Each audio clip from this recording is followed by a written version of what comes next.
The challenge of the Yukon.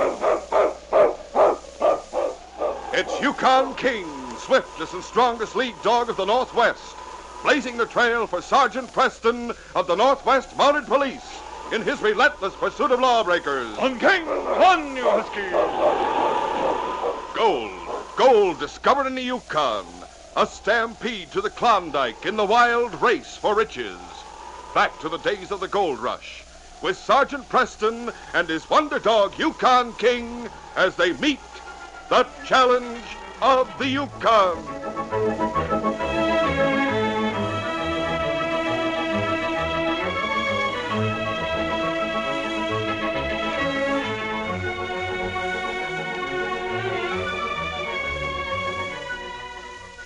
Summer was a busy time in the Yukon. Not only did the prospectors take advantage of the mild weather and the long hours of daylight, but also the lawless element became more active. One of the men who had no respect or fear of the law was big, tough Jake McGraw. The McGraw gang was fast becoming notorious throughout the Yukon Territory. In Selkirk, they had openly held up a crowded cafe. All right, this is a hold-up. First one to make a move is a dead duck. You won't get away with this. The Mounties will get right on your trail. I'm used to having Mounties on my trail. All right, get the gold men, hurry it up. All right, we'll get that gold. Don't worry, Jack. We'll clean out the place. Let's get busy, fellas. Come on, let's go.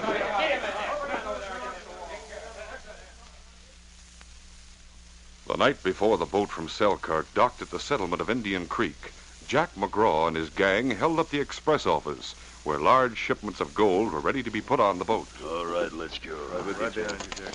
What do you want? Shut up, this is a hold-up. The safe is locked. I won't let you take the gold shipments. I ought to give you a bullet. This'll shut you up. Oh! Man alive, you sure laid him out that time. Yeah, he'll be out for a while. Now get busy and blow that safe. There ought to be plenty of gold in there. Hurry it up, Frank. We sure will. Let's get busy, boys. All right, come on.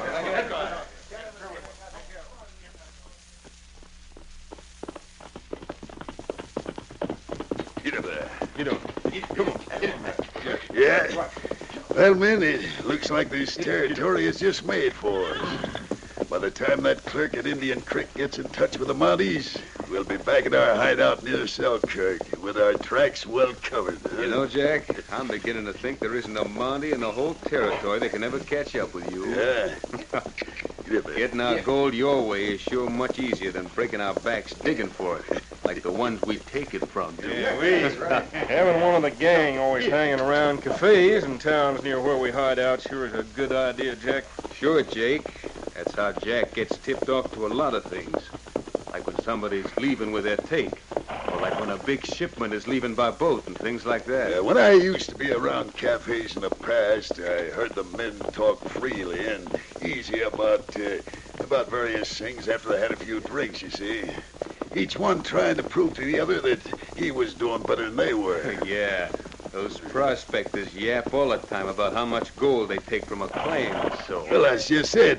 Because of the way they tell everything, I suddenly got the idea it would be a good way to get tipped off so's we and a gang could get our hands on plenty of gold, eh?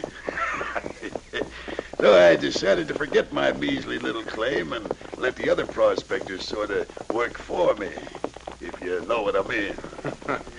Seems like they're working plenty hard for you, Jack. Yeah. Judging from the amount of gold we managed to get so far. Someday I'll take my share and go back to the States. Well, by the end of summer, we can all get back to the States if we want to.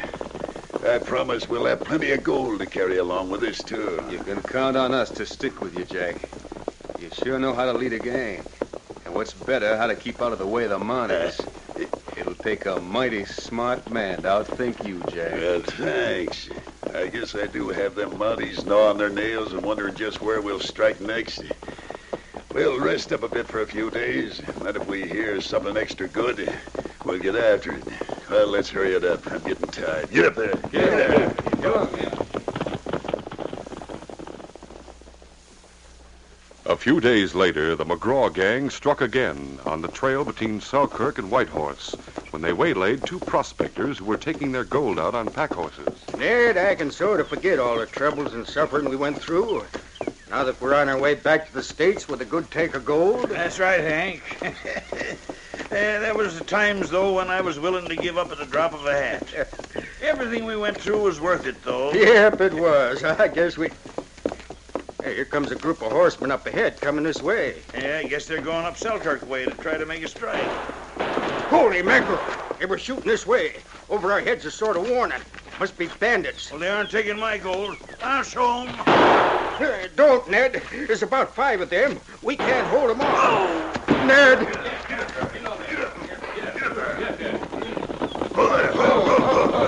Well, that's what your friend gets for being so free with his gun, mister. You shouldn't have done it.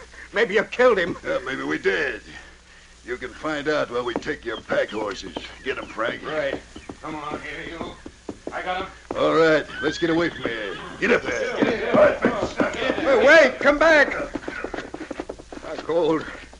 All our gold gone. Poor Ned lying there with a bullet in him. I gotta get him back to Selkirk. I gotta. Some time later, the man Hank arrived in Selkirk with his badly wounded friend. After getting the wounded man to the doctor's, Hank went to the constable's office in Selkirk. What can I do for you, mister? Me and my partner, we've been robbed. Everything we had is gone. He's lying with a bullet in him over at the doctor's right now. Robbed, you say? When did it happen? Where did you have your gold? We was on the way to Whitehorse with our take. All of a sudden, them bandits come along, several of them. They began shooting. Ned, he shot back. Then they put a bullet in him, made off with our pack horses. Did you get a good look at him? I was so scared I didn't look too close. Just know there was plenty tough looking. One of them was tougher than the rest. Was bigger than the others. It must have been McGraw and his gang again. Yep, come to think of it, I reckon it was. I've been hearing about that gang and how they've been robbing and carrying on around this territory. Frankly, Jack McGraw is the most notorious gang leader in the Yukon. And so far, he's been clever enough to evade capture. Well, what have we got constables for? You Mounties are supposed to keep law and order here in the Yukon. But you let one man like that McGraw run wild, robbing and shooting, till us prospectors are bled of everything we work so hard to get. Why don't you do something about that gang? I've tried trailing him, but he manages to cover his trail too well. I don't blame you for being angry about it, but I'm doing all I can. Sure, maybe you are. But what you're doing isn't enough. From my way of thinking, seems to me you'd admit McGraw's got you licked. Get some help here that might be able to track him down. What can one Mountie like yourself do against a gang like that anyway? There isn't much more I can do, I admit. Yeah. Where I come from in the States, they used to get bloodhounds after crooks like that who were good at covering the trail. Of course, there ain't any bloodhounds in the Yukon territory. But I sure wish there was, I can tell you. Wait a minute. You've given me an idea. As you say, there aren't any bloodhounds in the Yukon. But I know of one of our men who has a dog that can do as well, if not better, than a bloodhound. Well, then why don't you get him here? Try and catch that no-good gun-toting McGraw. By thunder, I will. I'll get off a telegram to Dawson headquarters this afternoon and ask him to send Sergeant Preston and his dog King here to Selkirk. With them on his trail, McGraw and his gang had better look out. Come on, let's go to the telegraph office right now. At the headquarters of the Northwest Mounted Police in Dawson City, Sergeant Preston, with his great dog King, entered the inspector's office. On, King. Oh, good morning, Sergeant. Morning, sir. Came over as soon as I got your message. Oh, good. Sit down. Thank you, sir. On, King. King certainly minds well. Yes, Inspector, he does. He's quite a dog. Quite a dog. Oh, Sergeant, I sent for you because I had word from Selkirk about a gang that's been terrorizing the people down there. It's known as the McGraw gang. The McGraw gang? That's right. The leader is a big fellow by the name of Jack McGraw. We want him and the gang, Sergeant, for murder. Murder? Yes. A few days ago, they held up a couple of prospectors on the trail south of Selkirk and killed one of them. Has the constable at Selkirk been able to pick up their trail? No, Sergeant. The message I received from Constable Jim Kemper this morning said that he needed help and hoped that you and King could come. I want you to go to Selkirk with King and track down McGraw and his gang. Kemper will, of course, help you. We can't spare any more men right now. King and I will start at once for Selkirk, Inspector. With Kemper, we'll do all we can to find the McGraw gang and bring them in. I'm sure you will. But I want to warn you, Sergeant. Jack McGraw is tough and a killer. He'd just as soon kill an officer of the law as he would any prospector on the trail. All the more reason why he has to be stopped, eh, King? Well, good luck, Sergeant. I'm counting on you and King. We'll do our best, sir. Thank you. Come along, fella. That night, Sergeant Preston and King took the boat from Dawson to Selkirk. When they arrived in Selkirk, Preston, who had taken his horse aboard with him, rode directly to the constable's office. Hold there. Hold on. Come on, King. Sergeant Preston. Golly, I'm sure glad to see you and King here. How are you, Jim? Inspector told me you've been having trouble down here. Yes, we have. McGraw and his gang have been more than I could handle.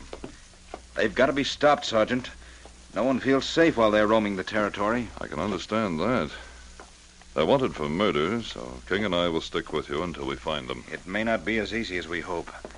That Jack McGraw seems to be mighty clever and plans his moves well. I see.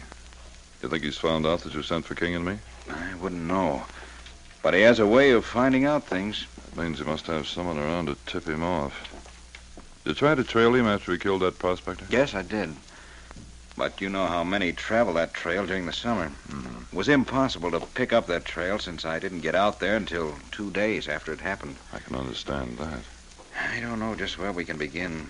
But I knew that if you and King came here, you'd think of something. Well, thanks for the confidence, Jim. I hope we can think of something. Let's go to my cabin and get something to eat. All right. Then we can talk over the situation and maybe we can make some plans. Let's go. On, King. Later, at the constable's cabin, the two Mounties discussed ways and means of bringing the McGraw gang out into the open. Jim, I've thought of something that might work. What's your idea, Sergeant? Do you know of anyone we might get to put on an act at the cafe? Someone to pretend he's been drinking and because of it is talking a little too freely? Yes, I know an old sourdough, Jed Wilson, who'd do it. We can always find him at the trading post. Good. If McGraw does have someone planted in town, maybe what I tell Jed Wilson to say in the cafe will bring the gang out in the open and put them where they can't make a getaway. Tell me about it. I'll tell you about it as we walk to the trading post to see Wilson. Let's go. Come on, King. That evening, after a long discussion with Sergeant Preston, old Jed Wilson entered the cafe and approached the barkeep.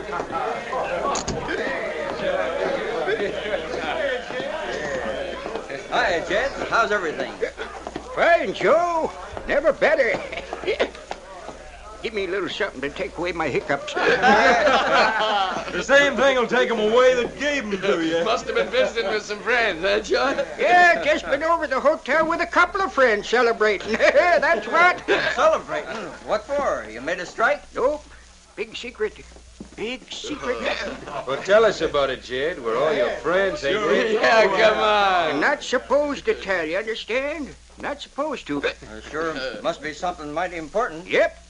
It sure is. Oh, come on, Jed. Let us in on the news. Yeah, you can trust us, Jed. Well, mind you don't go telling everybody what I tell you. Wouldn't want it to get around, then get blamed if something happened. Go ahead. What is it? Just this. A couple of old friends of mine come into town today. They're leaving on the boat tomorrow for Dawson City. And they're taking the biggest sum of gold anyone ever took out of Selkirk. Yes, sir. Well, you're just stringing us along, Jed. Nope. I really got two friends leaving on that boat, like I said. I even went with them while they arranged for their cabin reservations. If you're not stringing us, Jed, what cabin did they get? 201 it is. Cabin 201. Who are they, Jed? Yeah, do we know them? Where was their claim located? No. I told you it was a secret, didn't I? You won't get me to tell you anything, that's what. And before I give in and decide to talk too much, I'm going to get out of here and go to my cabin right now. Good night, everybody.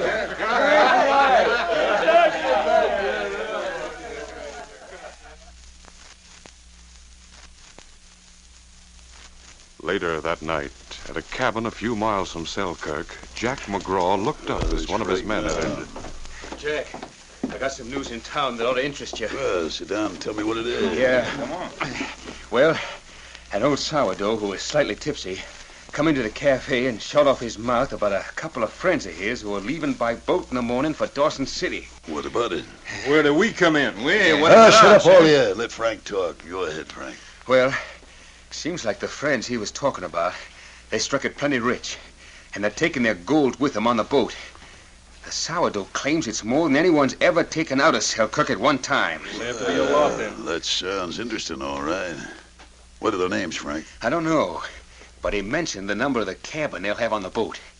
It's number 201. Cabin 201, huh? Funny they'd let the news get around. That's just it.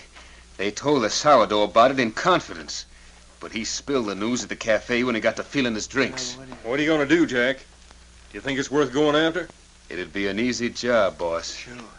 All right. We'll go after that gold. Now, Frank, you and one of the others go into town and reserve a couple of adjoining cabins for us. Then we'll meet you there in the morning and go aboard. By the time those two men in cabin 201 reach Dawson City, they'll be as broke as they were when they came to the Yukon. You can bet on that.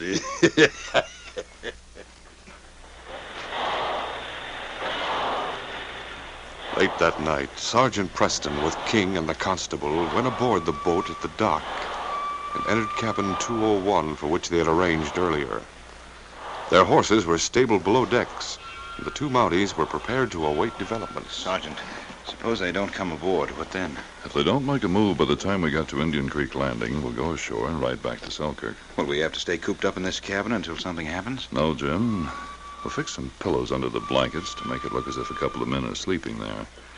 The captain lent me the strong box I put under the bunk. The adjoining cabin, 202, is empty. That door there connects the two cabins. I'll wait in there with King. I don't expect anything to happen till after the boat's sailed. I hope your plan works. We'll know in another 24 hours. Well, let's go into the other cabin now and get some rest. The captain will see to it that we get food. Come on, King. The boat left the dock early that morning. McGraw and his men had two adjoining cabins, and all of them were gathered in the cabin Jack occupied with Frank. Well, men, we're underway. Now, since we all came aboard singly, I don't want you hanging around the deck together, you understand? I'll go on deck and get kind of friendly with one of the deckhands. Maybe I can find out something about the two old prospectors who have all that gold. Sure, that's a good idea. Find out all you can, Frank, and then let me know. And tonight, we'll move in on them and get that gold one way or another.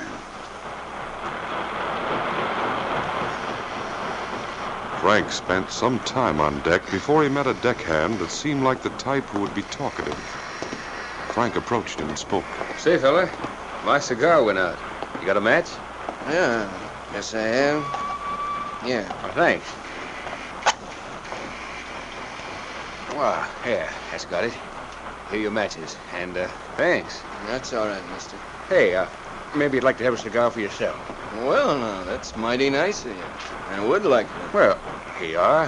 Thanks a lot. I'll smoke it later when I'm off watch. Guess you picked up quite a few passengers at Selkirk this trip, didn't you? Quite a few is right.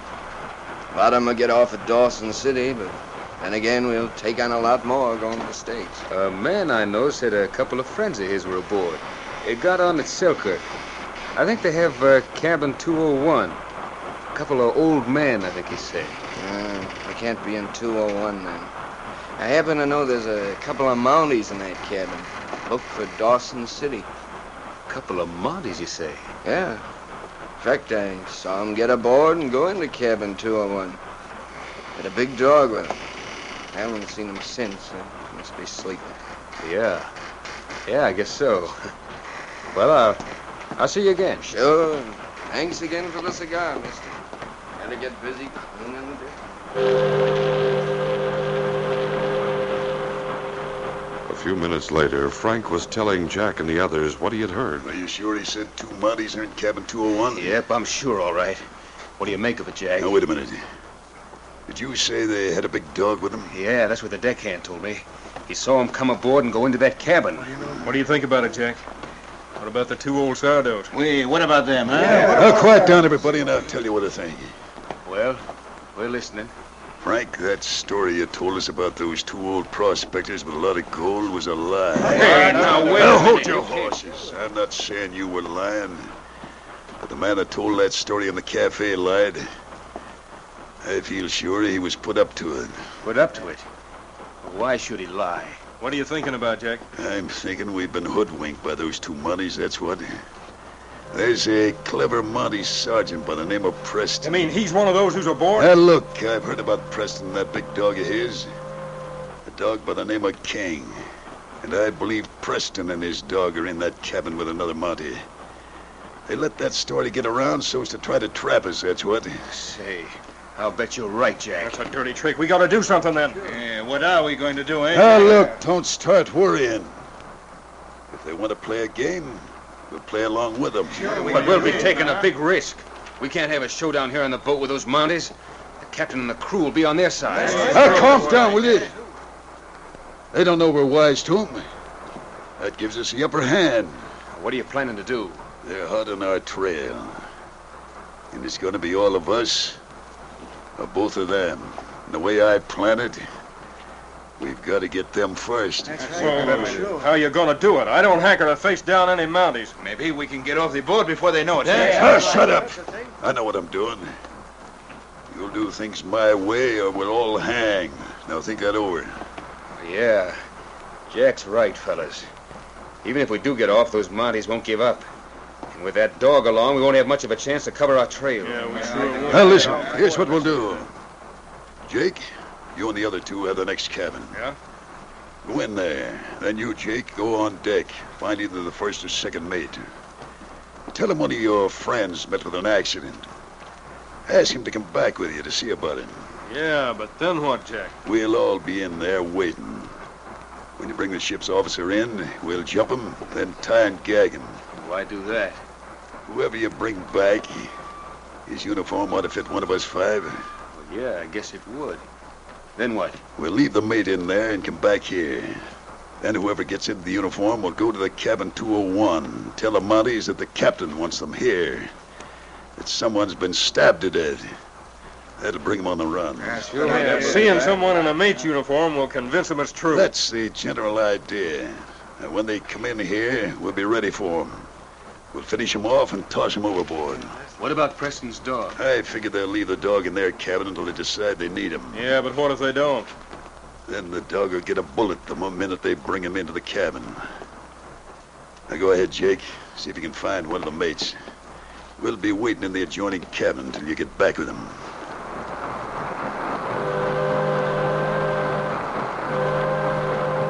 A short time later, Jake approached the cabin of the second mate. Just what kind of an accident did your friend have? A hanging lamp in the cabin come loose and fell. It hit him on the head and hurt him kind of bad. That don't seem possible. Those hanging lamps are very secure. Well, here we are. Come in and see for yourself. He's right inside on the bunk. Go ahead. All right. The second mate stepped across the threshold of the cabin. Jack McGraw, who was standing to one side of the doorway, brought the butt of a gun down heavily on the mate's head. All right, that did it. Come on in and close the door, Jake. Yeah. We'll get him to one of the bunks. Frank, you look about his size. We'll let you put on his uniform and go to the Mounties' cabin. Now, help me move him. Right. In cabin 202, next to the one the old prospectors were supposed to occupy, Sergeant Preston and the constable were still resting. Suddenly, their attention was drawn by a muffled knocking on the door of the cabin adjoining theirs. Quiet, King. Someone's knocking on the door of cabin 201, Jim. Yes. Wonder who it could be. I'll open the door to this cabin, Jack, and take a look. Uh-oh. Who was it? A man in the uniform of the second mate, but I'm sure it isn't he. We talked to the cabin and the mates and we came aboard. I know. Let me take a look.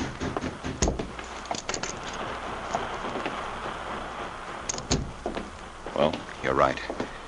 Anyway, the second mate knew we'd be in 202. He was in on our plan. Yes. He's leaving. Come on, we'll follow him and see where he goes. Come on, King.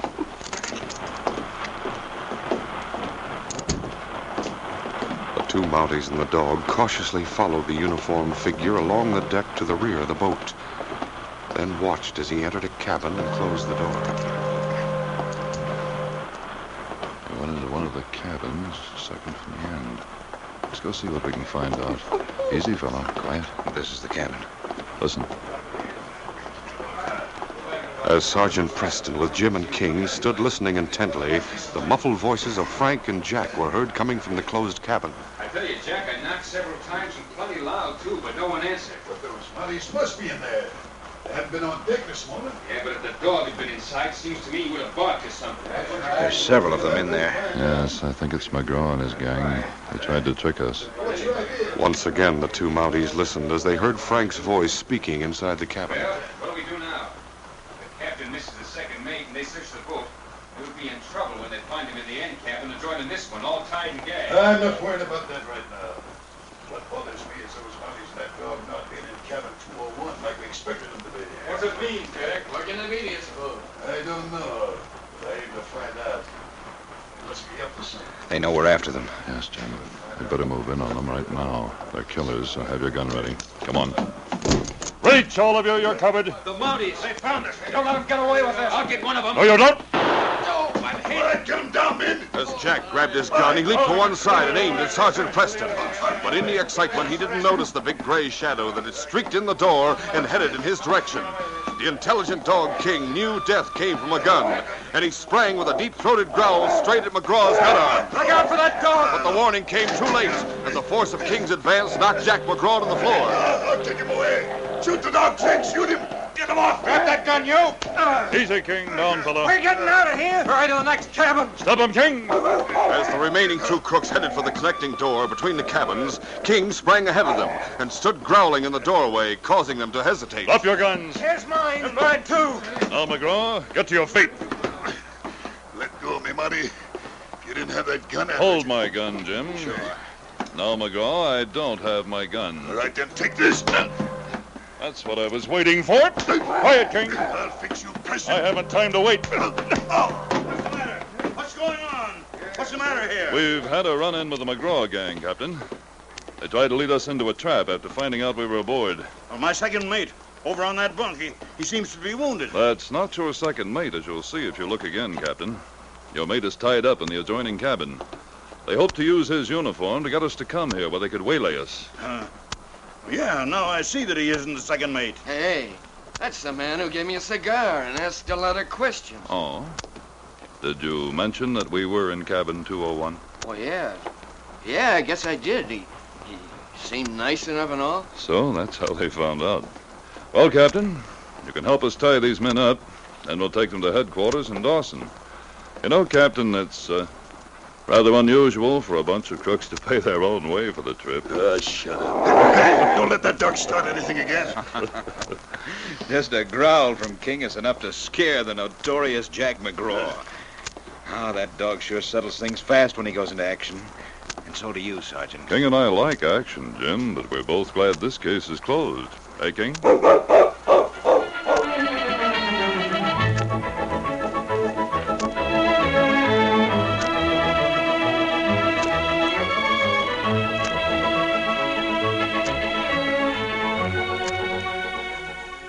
Now, here's Sergeant Preston with a preview of our next adventure. The case of the kind-hearted killer. When Buck Crowley picked me up out of the snow, half dead with pneumonia, and nursed me back to health, neither of us knew that I would soon be given the job of tracking him down on a charge of murder. I considered it the most unpleasant assignment I'd ever been given, and it very nearly turned out to be my last. Be sure to listen to this exciting adventure Wednesday. These radio dramas, a feature of the Challenge of the Yukon Incorporated, are created and produced by George W. Trendle, directed by Fred Flowerday, and edited by Fran Stryker. The part of Sergeant Preston is played by Paul Sutton. They are brought to you every Wednesday until September, when we shall resume our regular Monday, Wednesday, and Friday broadcasts.